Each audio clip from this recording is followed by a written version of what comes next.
हिंदी के प्रवक्ता। और कल मैंने बताया था अलंकारों के भेद। कल शब्दालंकार के भेद हुए थे। आज मैं अर्थालंकार के बारे में बताने जा रहा हूँ। देखिए, सबसे पहले जो मैंने वृक्ष बनाया था अलंकार का कल, उसमें सारे भेद दे दिए गए थे। अब मैं बता रहा हूँ उपमा अलंकार, जो आपके कोर्स में दिए गए हैं, निहित हैं। उपमा क्या है? उपमा, उप माने समीप, मा माने मापन करना, तुलना करना। यानी किसी इतना समीपता से किसी की तुलना की जाए, यानी कंपैरिजन किया जाए। जैसे समान गुण धर्म के आधार पर, यहां पर एक वस्तु की, जिसे कहते हैं उपमेय, और दूसरी वस्तु के गुण धर्म के आधार पर तुलना की जाए, समानता बताई जाए, वहां पर उपमा अलंकार होता है। उपमेय और उपमान में क्या है? उपमेय क्या है बच्चों? उपमेय है जिसको बताया जाता है और जिसके समान बताया जाता है, उसे कहते हैं उपमान। ये इसके अंग हैं, उपमा के अंग हैं बच्चों। उपमेय, उपमान, वाचक और सामान्य धर्म, चार अंग इसके होते हैं। बिना इसके उपमा अलंकार नहीं बन सकता। जिसकी तुलना की जा रही है, किससे की जा रही है? उपमान वाचक शब्द होते हैं, जिसके वाचक शब्द हैं उपमा के सी, सा, से, सम, समान, सदृश, ये इसके वाचक शब्द हैं। और सामान्य धर्म, सामान्य धर्म वो गुण धर्म होते हैं, जैसे कि ये उदाहरण के माध्यम से देखिए, हरिपद कोमल कमल से, हरिपद कोमल कमल से, यहां हरिपद है आपका उपमेय, कमल है उपमान, वाचक शब्द है से, और सामान्य धर्म है कोमल, कोमलता, मनोहरता, इसका सामान्य धर्म है। तो बच्चों, हरि के जो चरण हैं, उनको किसके समान बताया गया है? किसके समान तुलना की गई है? कमल से। तो कमल का गुण क्या है? उसकी कोमलता है, उसकी मनोहरता है। जिस प्रकार कमल खूबसूरत होता है, कोमल होता है, सुंदर होता है, उसी तरह हरि के पद हैं। तो यहां पर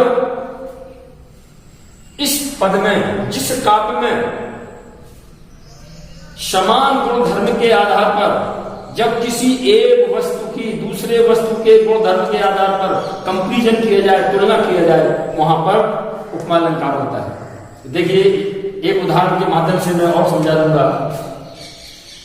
मुख मयंक सम मंजू मनोहर,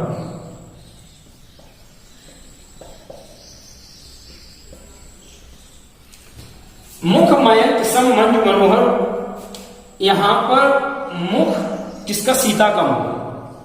यह है उपमेय, मयंक है उपमान, और वाचक सम शब्द हो गया, वाचक शब्द है सम, और मंजू मनोहर ये इसके सामान्य धर्म हुए। देखिए, चारों जब अंग होंगे तभी उपमा बनेगा। तो यहां सीता के मुख की तुलना चंद्रमा के समान बताई गई है, क्योंकि चंद्रमा शीतल होता है, खूबसूरत होता है, सुंदर होता है। इसी तरह सीता का मुख चंद्रमा के समान बताया गया है। बच्चों, और भी इस उदाहरण देख लीजिए। पीपर पात सरस मन डोला। जो पीपर का पत्ता आपने देखा हो, हमेशा डोलता रहता है, हिलता रहता है। तो ऐसे ही कुछ जो लोग होते हैं जिनका मन चंचल होता है, स्थिर नहीं रहता है, तो उनके मन की तुलना पीपल के पत्ते के समान, सरस, पीपर पात सरस मन डोला। सरस शब्द आया है, वो वाचक शब्द। बच्चों, तो ध्यान रखें यहां पर कि पीपल के पत्ते के समान मन चंचल है। यहां पर तुलना की गई पीपल के पत्ता की और मन से। अब बच्चों उपमा के भेद भी होते हैं जो आपके यहाँ है नहीं, फिर भी एक दृष्टि देख लीजिए उपमा के भेद। उपमेय, लुप्तोपमा, जिसमें उपमेय का लोप हो, लुप्त उपमा। उपमेय लुप्त हो उसे उपमेय लुप्तोपमा कहते हैं। जिस कविता में उपमान का लोप हो वहां उपमान लुप्तोपमा कहते हैं। जहां साधारण धर्म का लोप हो वहां साधारण धर्म लुप्तोपमा कहते हैं। और जहां वाचक शब्द का लोप हो वहां वाचक लुप्तोपमा कहते हैं। उपमालोपमा, कई उपमेय गुथे हुए हो माला के समान, उसे मालोपमा और उपमा कहते हैं। बच्चों मालोपमा, मालोपमा, माल प्लस उपमा, मालोपमा। माला की तरह जिस माला पिरोई रहती है इसी तरह उसमें उपमेय प्रयोग होते हैं, इसलिए इसको मालोपमा कहते हैं। बच्चों इसी क्रम में आपके कोर्स के अंतर्गत रूपक अलंकार आता है। रूपक से मतलब है संयोजक चिन्ह होता है, ये होता है यौगिक चिन्ह। ये जिन शब्दों के बीच में ये हो पड़ी लाइन जिसे यौगिक कहते हैं, ये हो समझ लीजिएगा वहां दो शब्दों के बीच में ये योजक चिन्ह हो तो समझ लीजिएगा ये आपका रूपक अलंकार है। एक आपकी ट्रिप है ऐसे कि ये आपको पता चल जाएगा इससे, जैसे देखो तारा घर के बीच में है, तारा उषा नागरी के बीच में है। तो यहां देखिए जहां पर उपमेय में उपमान का भेद रहित आरोप किया जाए हो, यानी कि उपमेय और उपमान में समानता इतनी घनी हो कि पता ही ना चले कौन उपमेय है कौन उपमान है। मतलब दोनों के गुण धर्म उनकी सामान्य बिल्कुल सेम टू सेम है, पता ही नहीं चल रहा है कौन उपमेय है कौन उपमान है। एक उदाहरण के माध्यम से हम बताऊंगा कि अंबर पनघट में डुबो रही तारा घट उषा नागरी, जैसा मैंने बताया था अभी कि ये योजक चिन्ह ये है। देखिए बीच में अंबर और पनघट दो शब्द हैं। अंबर आकाश, पनघट जहां पर पानी भरने जाया जाता है। आज की परंपरा दूसरी है, पहले नदियों में पानी भरने जाया करते थे, तालाब में पानी भरने, कुआं में पानी खींचने पहले जाती थी। जिस स्थान पर पानी खींच के तालाब में से निकाल के रखते थे वो घाट जिसे बोलते थे, उसको पनघट कहते हैं। घाट को पनघट, घट घड़े पानी के जहां रखे जाते हैं पनघट। तो अंबर आकाश, तो देखो अंबर और आकाश के बीच में ये योजक चिन्ह है, जोड़ रहा है। इसी तरह तारा और घट के बीच में योजक चिन्ह है, उषा और नागरी की। देखिए क्या समानता है अंबर और पनघट में, पता ही नहीं चल रहा ये उपमेय है कि उपमान है। आकाश रूपी पनघट में तारा रूपी घड़ों को, कितना सुंदर वर्णन प्रकृति का किया है, प्रातः काल का वर्णन। तारा गण रूपी घड़ों को उषा रूपी चतुर नागरी, चतुर स्त्री डुबो रही है। यानी जिस प्रकार एक चतुर स्त्री घड़े को लेकर के पनघट में डुबोती है, अपना घड़ा भरती है, उसी तरह आकाश में उषा जो है तारों को छुपा रही है, लुका रही है। दूसरे उदाहरण के माध्यम से मैं एक और उदाहरण यहां बताता हूं। चरण कमल बंदों हटराई, चरण कमल बंदों हरि।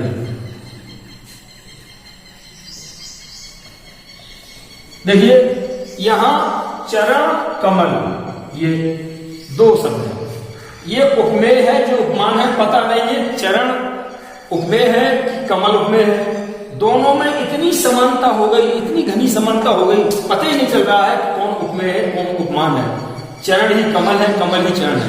तो देखिए हरि राई, भगवान के कमल रूपी चरणों की मैं वंदना करता हूं। तो रूपक में रूपी इनको सेम, पता ही नहीं चलता है कौन उपमेय है कौन उपमान है, भेद रहित आरोप होता है। इसके भी बच्चों रूपक के उदाहरण होते हैं, भेद होते हैं, शांग रूपक, निरंग रूपक और परंपरिक रूपक। जहां सर्वांगता का वर्णन हो सर्वांग रूपक, जहां सर्वांगता ना हो निरंग रूपक, पारंपरिक जो परंपरा के अनुसार हो परंपरिक रूपक। इस तरह से बच्चों ये आपके यहाँ है, फिर भी मैं बता रहा हूं। उत्प्रेक्षा अलंकार, उत्प्रेक्षा में बच्चों जहां पर उपमेय में उपमान की संभावना व्यक्त की जाए, संभावना, इसके भी वाचक शब्द होते हैं, जन मन जानो, मनहु मानो आदि वाचक इसके शब्द होते हैं बच्चों। तो उपमेय और उपमेय में उपमान की संभावना, जैसे उदाहरण के लिए देख लीजिए, शोहत ओढ़े पीत पट श्याम सलोने गात मनो नीलमणि शैल पर आतप पर्यो प्रभात। देखिए शोहत ओढ़े, श्याम सलोने गात, यहां इसका पहले अर्थ समझ लीजिएगा। श्री कृष्ण अपने सुंदर शरीर पर, श्यामले शरीर पर पीतांबर ओढ़े हुए शोभायमान हो रहे हैं। कैसे शोभायमान हो रहे हैं, क्या संभावना लग रही? श्री कृष्ण के नील वर्ण पर, श्यामल सुंदर शरीर, मनोहर शरीर पर पीतपट जो पीतांबर है वो कैसे सुशोभित हो रहा है, ऐसे लग रहा है, ऐसी संभावना की जा रही है। मानो, मानो शब्द आ गया, ये मानो वाचक शब्द है। मानो नीलमणि शैल पर, नीलमणि पर्वत पर प्रातः काल की आतप माने धूप पड़ रही है। कितनी अच्छी संभावना की गई उपमेय में उपमान की। देखिए फिर से, उपमेय श्री कृष्ण का सलोना रूप, गात, सलोना गात शरीर, ये उपमेय है। और उसमें क्या है, पीतांबर जो ओढ़े हुए हैं वो किसके समान है? प्रभात के समान। शरीर क्या है? नीलमणि पर्वत के समान। संभावना श्री कृष्ण का जो सलोना शरीर है वो नीलमणि पर्वत के समान मनोहर बताया गया है। और जो पीतांबर, उस नीले शरीर पर, श्री कृष्ण के सामने शरीर पर जो पीतांबर है उसकी संभावना प्रातःकालीन सूर्य की जो धूप है, आतप है, उस पर संभावना व्यक्त की गई बच्चों। तो यहां पर और भी उदाहरण देख सकते हैं। गोपियों की दशा सूरदास ने वर्णन किया, मनहु सूर कार डारी है बारी मध्यते नीम। मनहु, मनु शब्द आ गया। गोपियों की दशा ऐसे लग रही है, वो उद्धव जाकर के उनको, कृष्ण को बता रहे हैं वहां मथुरा में जाकर के, कि जब कृष्ण ने पूछा कि क्या हमारी वृक्ष की क्या हालत है, तो गोपियों की दशा का वर्णन का बताया कि गोपियों की ऐसे लग रही है, मानो ऐसी संभावना की जा रही है कि पानी से मछली निकाल के उधर फेंक दी गई हो, ऐसी तड़पती है। इसी तरह ऋषि गोपिकाओं की दशा है। तो यहाँ पर बच्चों गोपियों को जो उपमेय है वो मछली के समान, इनका संभावना, मछली की संभावना व्यक्त की गई है। तो इस तरह से उत्प्रेक्षा अलंकार, इसके भी वस्तु उत्प्रेक्षा, हेतु उत्प्रेक्षा और फल उत्प्रेक्षा। बच्चों इस प्रकार से इसके 3 भेद हैं जो कि आपके कोर्स के अंतर्गत नहीं है। अब है भ्रांतिमान अलंकार। बच्चों भ्रांतिमान, जहां पर भ्रम, भ्रांतिमान भ्रम हो जाए, किसी वस्तु का आप जा रहे हैं और आपने समझा ये साथी हमारा वो रमेश है, लेकिन वो रमेश नहीं है, लेकिन रमेश समझ के आपने उसको आवाज दे दी, तो यहां आपको भ्रम पैदा हो गया। समानता के कारण, जहां पर समानता के कारण किसी एक वस्तु में दूसरी वस्तु का भ्रम हो जाए, वहां पर भ्रांतिमान अलंकार होता है। जैसे बिल विचार कर नाग शुंड में घुसने लगा विषैला सांप। बच्चों बिल विचार, एक सांप चला जा रहा है और हाथी आ रहा है। आप देखिए कि हाथी की सूंड का होल जो होता है, छिद्र होता है, वो अपना जमीन पे सूंघता हुआ चलता हाथी, हमेशा याद रखिए। तो हाथी चला जा रहा है तो सर्प ने, विषैले सांप ने क्या सोचा कि ये नाग की सुंड है, वो विल है। विल विचार करके वो घुसने लगा वो सर्प और उसे भ्रम हो गया। लेकिन यहां भ्रम हो गया कि ये बिल है जबकि है हाथी की सूंड। लेकिन सांप को भ्रम हो गया नाग सुंड में किसका, बिल का भ्रम हो गया। बच्चों इसी तरह हाथी को भी भ्रम हो गया। हाथी को क्या हुआ, काली ईंट समझ विषधर को उठा लिया तब गजने आ। उसने गजने काली ईंट समझ करके कि ये काला गन्ना पड़ा हुआ है, गन्ना भी काला होता है देखा होगा, तो काला गन्ना समझ करके उसको विषधर को, जहरीले सर्प को उठा लिया, भ्रम हो गया। उस क्यों यहां पर काली ईख और सर्प में समानता इतनी है कि उसे भ्रम हो गया समानता के कारण, इसलिए उसने उसको उठा लिया। और उसको भ्रम हो गया था कि ये बिल है सांप को, तो उसने बिल में घुसना चाहा। तो जहां पर समानता के कारण किसी वस्तु में दूसरी वस्तु का भ्रम हो जाए, वहां पर बच्चों भ्रांतिमान अलंकार होता है। तो ये भ्रांतिमान अलंकार, संदेह अलंकार आपका आया। भ्रांति में तो संदेह में कंफ्यूज हो जाता है। भ्रांति में तो बताया कि समानता जब हो तो समानता के कारण, उपमेय उपमान में जब समानता हो उसके कारण भ्रम होकर के वो निश्चित हो जाए कि हाँ ये वही है। परंतु इसमें संदेह में संदेह बना रहता है, उसमें भ्रम हो जाता है। संदेह कैसा, जब किसी कविता में या काव्य में उपमेय और उपमान जो होता है उसकी समानता के कारण अनिश्चितता की मनोदशा बनी रहती है, तो वहां पर संदेह अलंकार होता है।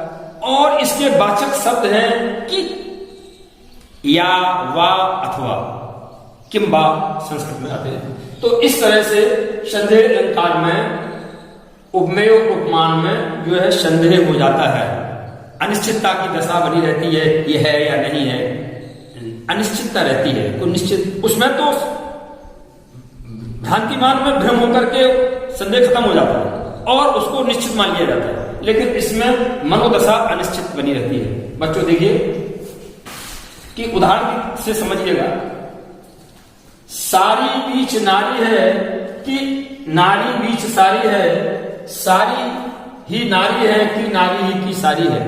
यहां पर ये जो उदाहरण दिया हुआ है बच्चों, द्रौपदी का चीर हरण हो रहा है, तो जो दुशासन कौरव ये निर्वस्त्र करना चाहता है हमारी द्रौपदी को, तो वो प्रभु को पुकार करती है कि हे परमात्मन, ये सब बैठे हुए परिजन, मेरे पति स्वयं मेरी ओर देख नहीं रहे, मेरी सहायता नहीं कर रहे प्रभु। तो अंत में वही प्रभु आता है, प्रभु कृष्ण आया और उसने ऐसा आशीर्वाद दिया, ऐसा तेज छोड़ा कि वो जो दुशासन अपने हाथों से साड़ी को खींच रहा था, वो साड़ी जो है विस्तार में बढ़ती गई, विस्तार में। जैसे देखा वो हनुमान की पूंछ, बाड़ी पूंछ कीन कपी खेला, कितनी पूंछ बढ़ती चली गई। इसी तरह जब प्रभु की कृपा होती है तो यही होता है। देखिए यहां संदेह हो रहा है, ये नारी की जो साड़ी है, नारी का संदेह, नारी की साड़ी का संदेह, ये साड़ी में कैसे हो रहा है कि देखिए पता नहीं चल रहा है कि ये साड़ी बीच नारी है, साड़ी के बीच में स्त्री है या नारी के बीच में साड़ी है, साड़ी से ही स्त्री बनी हुई है कि नारी की ये साड़ी, नारी की साड़ी है, कुछ कंफ्यूज हो रहा है। यानी उसे निश्चित नहीं हो पा रहा ये क्या है, उसे संदेह बना हुआ है। ये साड़ी की विस्तार को देख करके देखिए यहां की वाचक शब्द आ गया और उसकी साधन धर्म, उसकी विस्तारता जो निरंतरता बढ़ रही है बच्चों। तो देखिए इसमें संदेह हो रहा है, लिहाजा यह संदेह अलंकार हुआ। इन सबको आप अपनी बुक में नोट करके और लर्न करेंगे। अगले टर्न में आपका फिर मुलाकात होगी। धन्यवाद।